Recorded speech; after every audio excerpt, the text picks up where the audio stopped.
ఇంకా ఆకెందుకు? మా బావకు వేసిన ఆకు ఉంది కదా. ఒక్క ఆకుంటే మీరిద్దరు ఎలా తింటారు? సింపుల్. రెండు మనసులు ఒక మనసు అయినప్పుడు ఒకే ఆకులో ఇద్దరు తినలేరా?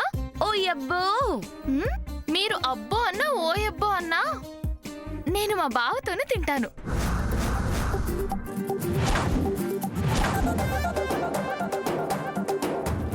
ఏం బావా? ఎస్. బావా బావా నాకు పెట్టు.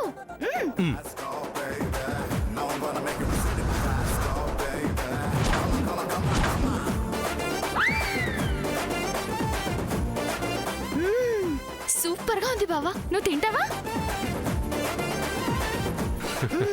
సరే బావా, ఇప్పుడు నేను నీ కలిపి ముద్దలు పెడతాను. సరే.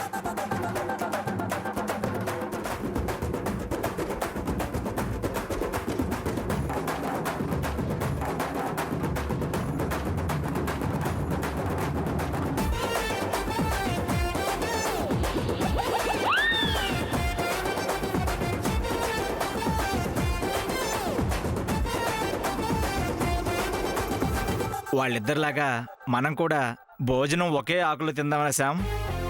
ఎంగిలి తినడం నాకిష్టం లేదు. అబ్బో,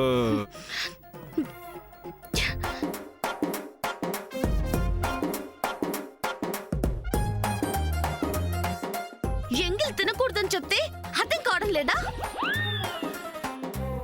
ఇప్పుడు నిన్నేమనలేదుగా, అలా అంటావేంటి? అయ్యో, నేను అప్పుడప్పుడు అలా అంటుంటాను, నువ్వేం రియాక్ట్ అవ్వద్దు.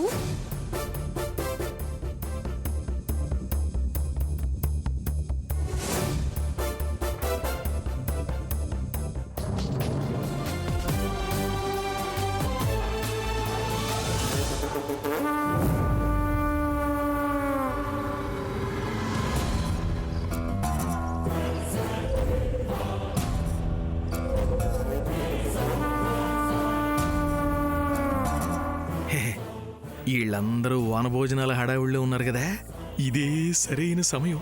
వజ్రపాటి నగలు పెట్టి తీసుకెళ్లి నా సవరానికి ఇచ్చేస్తే వీళ్ళందరి చెవుల్లో పూలెట్టాలంటే మనం ఇప్పుడే విజయవాడ జంప్ అయిపోవాలి.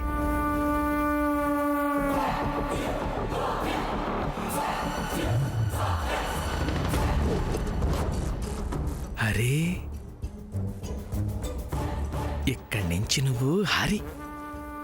సూర్య, లడ్డు చుమ్మా అదర్స్ టేస్ట్ చేయి.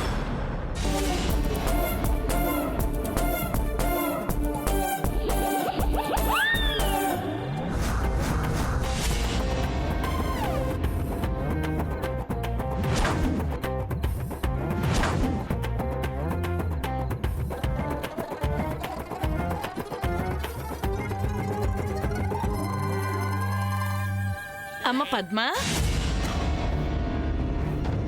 అల్లుడు గారికి అన్నీ వచ్చినాయో లేదో చూడు.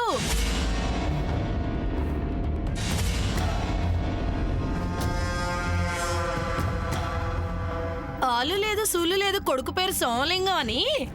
ఎంత బావమరదళ్ళైతే మాత్రం ఇలా నలుగురిలో ఒకరికొకరు తినిపించుకోవడమా? ఊరుమూరి మీ మంగళం మీద పడ్డట్టు ఇదొచ్చి నా మీద పడుతుంది.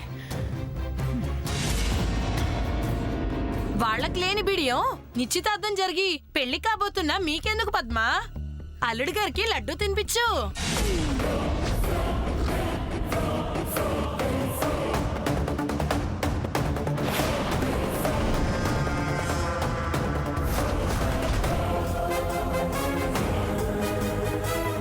తినిపించు.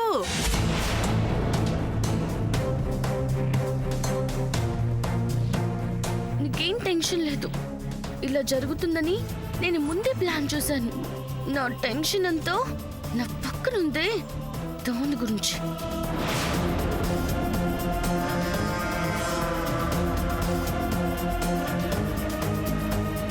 ఏ పద్మ, నీకే చెప్పేది, తినిపించమ్మా.